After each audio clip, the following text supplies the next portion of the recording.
Teve alguma entrevista, alguma prova ou é documentação mesmo? Não, não teve, não teve. Eu tive essa questão de documentação, prova, essa coisa mais de pegar no pé assim, foi quando eu estava lá no Brasil tentando vir. Que Hum, aí teve entrevista, a gente teve que levar um ah, álbum de foto com todas as datas para provar de que o casamento não era arranjado, para provar que o casamento não era fake. Aí tinha que mostrar foto de namoro, foto de noivado, foto de casamento, mostrar as datas, tinha que escrever a história, uma carta a ela, uma carta a eu. Aí teve todo esse processo, né? Porque não. não sei como é que tá agora. Na época, como o Japão estava muito bom, estava rolando casamento por contrato. Então a pessoa casava Para e aí poder falou, não, vir. eu vou te dar o visto e todo mês você vai me dar 50 conto. Aí a pessoa vinha com um casamento fake, chegava aqui ou vivia na mesma casa, ou cada um ia cuidar da sua vida, só que a pessoa que cedeu o visto tinha uma pensão mensal, entendeu? Que aí se a pessoa não cumprisse, a pessoa ia lá pedir o divórcio e a pessoa perdia o visto. Então, e aí Hum, descobriram que estava tendo esse tipo de acordo entre estrangeiros, né? E aí começaram, pelo menos no Brasil, pegaram bastante no meu pé e foi essa a narrativa que me contaram, porque eles chegaram a identificar casos de casamento arranjado, que não eram casamentos de verdade, apenas para vender o visto, né? Quase, sim. ainda que não era obrigado, mas era, não sei, não dá para dizer que é ilegal porque você veio casado, né? Mas Sim, né? moralmente Essa moeda de cara, questionável. né, que eles estavam procurando, assim, a pessoa vir, ficar, e realmente vir para o Japão como um casal, enfim, já ficar de vez. Uhum. É, entendi, ótimo. Tá, vamos puxar um pouquinho então, quando tu chegou para a tua pra parte profissional, né? O teu trabalho e o da tua esposa, vocês vieram, acho que tu não falou que não veio direto para Hamamatsu, né? Passou por alguns lugares antes de se fixar em É, Hamamatsu. na verdade, é a cidade do lado, a gente chegou aqui na cidade do lado, que é Toyohashi, que eu moro bem na divisa, né, na última cidade antes de chegar na província de Aichi. Eu moro na província de Shizuoka, na divisa. Para quem está no Brasil, Shizuoka é onde fica o Monte Fuji, né, e também Hamamatsu, que é a cidade onde eu estou praticamente dentro da grande Hamamatsu, é a cidade que o Comitê Paralímpico veio fazer a aclimatação quando teve as Olimpíadas no Japão, acho que foi 2020 mais um, né, que acho que ficou o nome da Olimpíada. Ou 2022 mais um, não lembro direito, mas acho que foi 2020 mais um. 2020, sim, 2020, isso. Ficou 2020 mais um, né, porque atrasou um ano por conta da pandemia, né. Isso. Mas eu moro aqui, aí antes a gente morou talvez quase 2 anos em Toyohashi, que é a cidade do lado, e a Hum, gente mudou para Shizuoka para ficar mais perto do trabalho, que a gente vinha de lá para cá. Aí é um trajeto relativamente curto, deve dar uns 25, 30 quilômetros, só que tem bastante trânsito porque tem muita fábrica aqui na cidade. Então a via, ela, sei lá, você perde às vezes uma hora e pouco para fazer um trajeto minúsculo, sendo que você pode morar perto, mas como a sim. minha cidade agora é pequena, é uma cidade de 60 mil habitantes. Então eu moro numa região que para mim chegar onde tem o mercado é uns 10 a 15 minutos de carro, né? Se Ah, for a pé, dá uns 50 minutos. Assim, tem lojas de conveniência e tal, mas mesmo que você vai numa uma farmácia, que é praticamente um mercadinho aqui no Japão, né? Você vai andar uns 10 minutos de carro. Então, o bairro que eu escolhi morar, ele é bem pertinho da escola dos meus filhos, era perto do trabalho que a minha esposa ia, ela ia andando, eu ia andando para o trabalho, tipo, era tudo muito perto, sabe? Tanto que eu vou uhum. a pé, eu vou de manhã a pé para o trabalho, demora, sei lá, 20 minutos para me chegar no trabalho, 25, né? De carro dá 3 minutos, então é bem tranquilo. A gente escolheu viver um pouquinho mais longe do mercado e mais perto do trabalho, porque a gente fez o seguinte cálculo: no mercado eu vou uma vez por semana, ou duas, e no trabalho eu tenho que ir todo dia. Vai ter grana. Então não adianta Isso. eu morar do lado do mercado, sendo que eu vou lá 2 vezes e pegar uma hora de trânsito todo dia para ir, uma hora para voltar. Para a gente achou que não valia a pena. Né? E a gente se mudou para cá e a gente gostou. É uma cidade pequenininha. Se eu quiser ir para Hamamatsu, que já é uma cidade bem maior, eu vou pegar aí uns 40, 50 minutos de uma rodovia expressa, aí eu já vou estar na cidade, tem shopping, tem estação de Shinkansen, tem... Rápido É também. fácil, não é um negócio assim, que você tem que pegar 5 horas de estrada para achar um caminho para um aeroporto. Não, aqui você vai do lado aqui, pega o ônibus e vai embora. né? Vai para o aeroporto de Nagoya ou vai para o aeroporto de qualquer outra coisa. Então, a gente passou lá em Aichi, né? Moramos um ano e pouquinho ali, talvez 2, e a gente está aqui, acho que uns 18 anos já aqui em Shizuoka.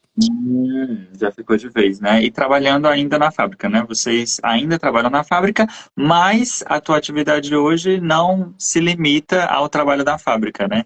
Tem todo um outro universo aí que se abre quando fecha a porta da fábrica, abre aí o mundo da multimídia. Eu queria que tu compartilhasse com a gente o que é esse trabalho e o que tu faz. Muito bem, uma curiosidade, assim, desde que eu tô aqui em Shizuoka, eu tô na mesma fábrica ainda. Então, eu tô há 18 anos na mesma fábrica.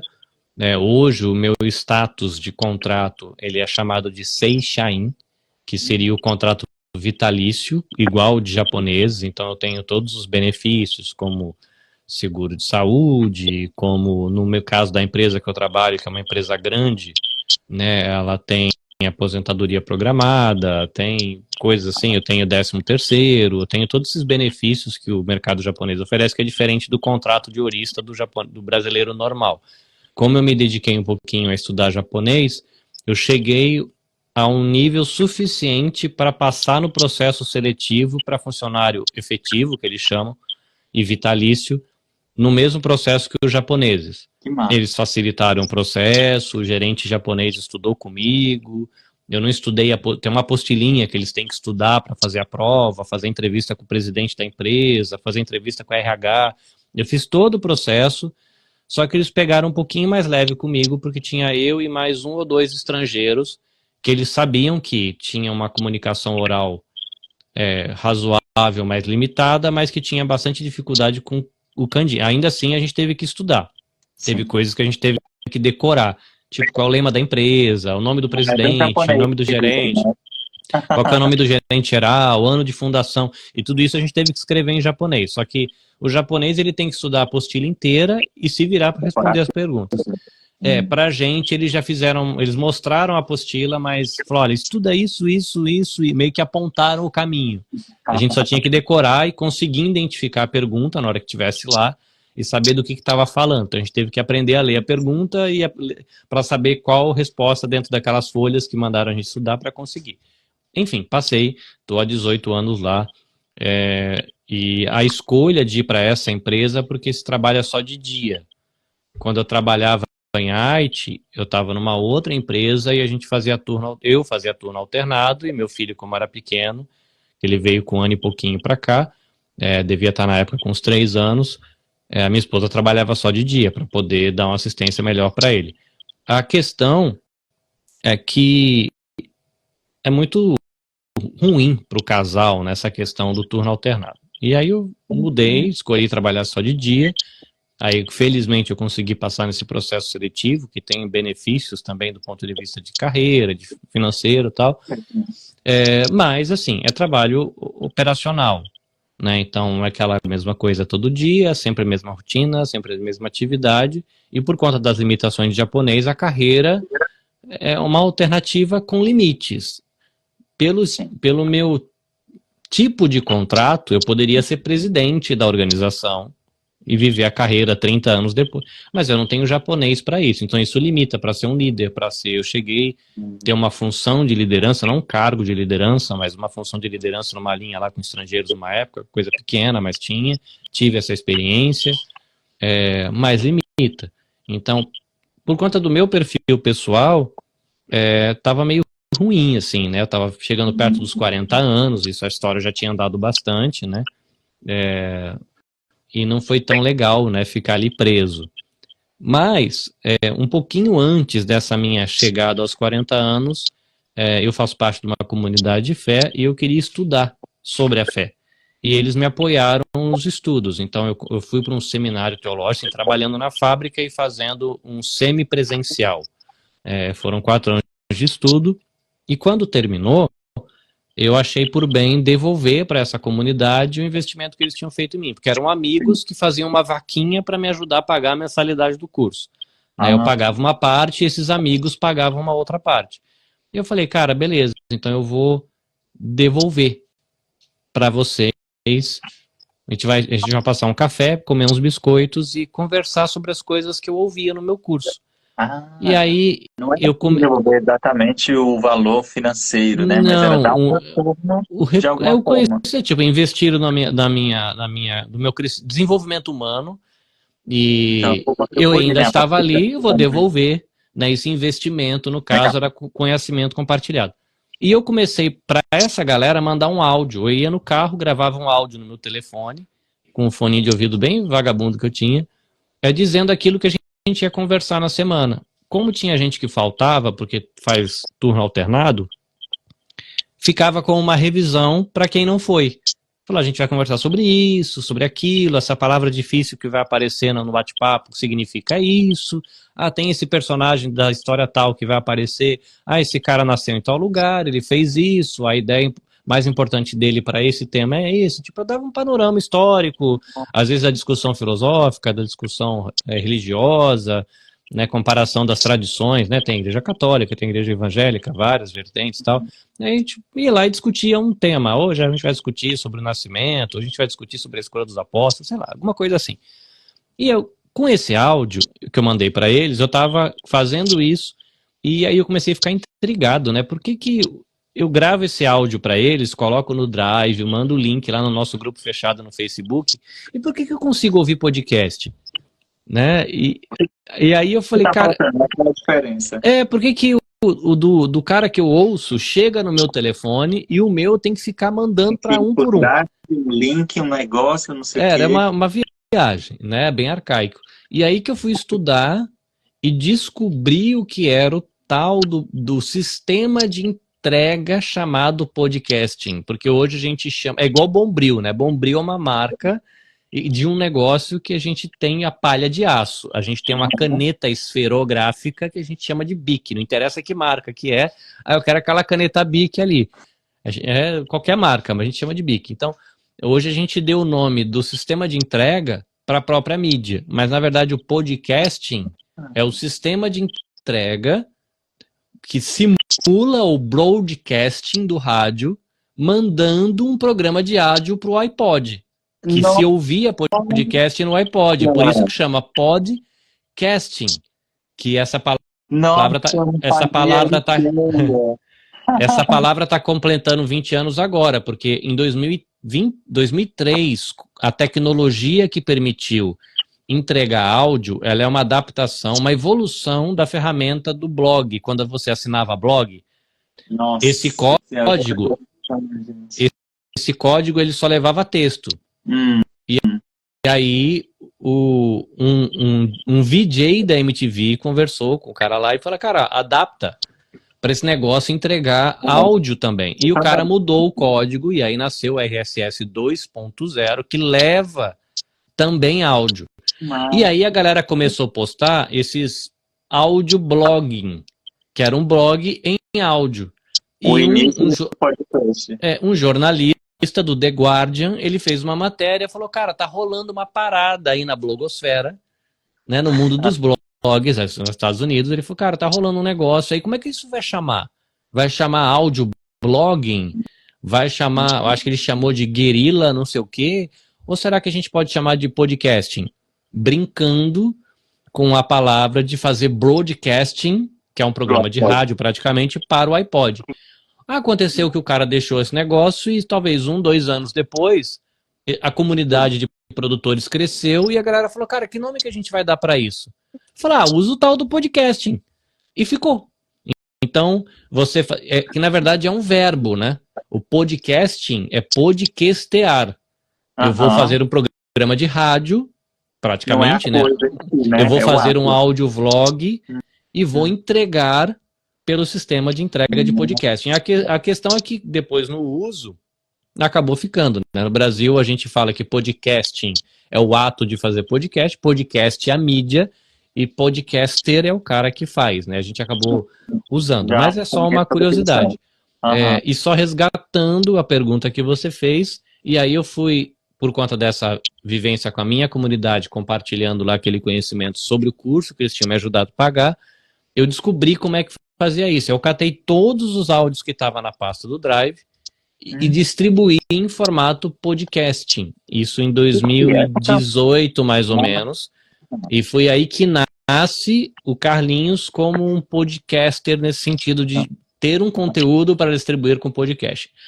Só que eu só falava de espiritualidade e religião. E eu cheguei à conclusão de que a gente poderia conversar no meu programa sobre mais coisas, sobre profissão, sobre ciência, sobre carreira, saúde mental, sobre questões da sociedade que extrapolassem, tem conexão com a vivência da espiritualidade da comunidade, mas que ia além.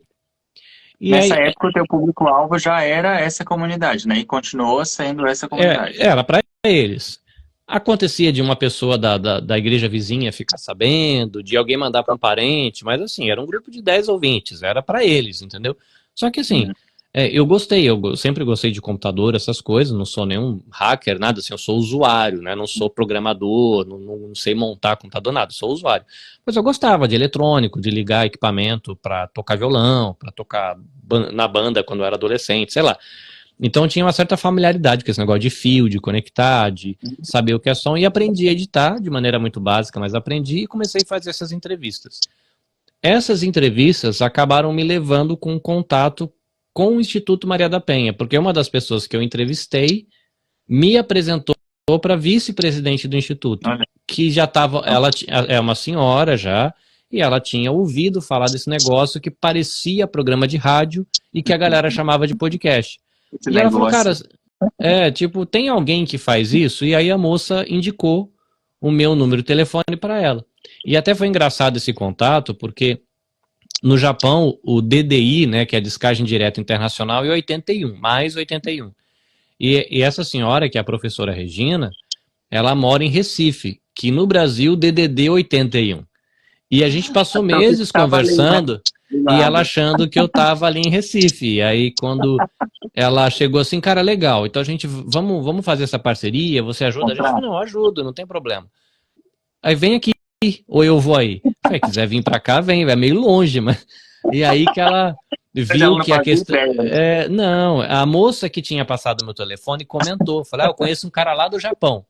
Mas eu acho que ela ouviu essa expressão, igual a gente dizia no Brasil, falou, essa pessoa é lá das Conchinchina, sabe? É lá de longe. E ela levou na brincadeira, e quando ela viu o número, falou, a outra só estava tirando onda com a minha cara, porque na verdade o cara é daqui. Mas essa amizade com o Instituto Maria da Penha funcionou, é um trabalho relacionado a direitos humanos, questões de gênero, eu não sou pesquisador da temática, eu só fui um facilitador da parte técnica. A gente lançou em novembro de 2019 e até hoje é publicado. Eu continuo sendo o facilitador técnico, eu continuo fazendo edição, as artes, eu continuo fazendo a publicação do áudio. Hoje a equipe cresceu. Como é o nome desse projeto? Chama PAMITê. PAMITê. Okay. Porque é Pátria, Minerva e acho que Maria Tereza. A logo do podcast é uma mariposa. Na verdade, são 3 mariposas. É porque tem uma história que são as irmãs Mirabal, que eu não lembro, se não me engano, elas são da Colômbia, se eu não estiver errado. Foram mulheres que, sabe quando as mulheres vão lá e não, a gente vai trabalhar, a gente quer direito, não sei o que, e se eu não me engano, botaram fogo na fábrica com as funcionárias dentro. E elas estavam lá. E elas eram as pessoas que estavam batalhando ali pelo negócio, são as 3 irmãs, as irmãs Mirabal, e elas são conhecidas, né, em espanhol como Las Mariposas. Aí a gente deixou, né, por conselho da professora Regina, que foi a criadora do projeto PAMITê, ela fez esse acróstico, né, com algumas sílabas do nome, né, PAMITê, e aí acabou ficando, né, uma mariposinha lilás, que lilás é a cor, né, do agosto lilás, da violência, a cor do Instituto, e acabou ficando uma mariposinha. Hoje são 3, a professora Regina, ela continua sendo a diretora do projeto, eu facilitador técnico, aí tem a Patrícia Garcia, a Sheila Guirello e a Catarina Souza, são 2 advogadas e uma assistente, não, uma economista, uma advogada e uma assistente social, se não estiver errado. Então elas são pesquisadoras do tema, e aí eventualmente eu entro para fazer a função de orelha, né, que é para ouvir e representar a audiência que não conhece a parte técnica do conteúdo para fazer perguntas mais pé no chão, né? Porque elas são pesquisadoras, leem muito, então às vezes o diálogo faz sentido para elas e para a gente que está ouvindo não faz tanto. Para não ficar aquele linguajar muito técnico, né? Trazer um pouquinho mais pro geral. E aí...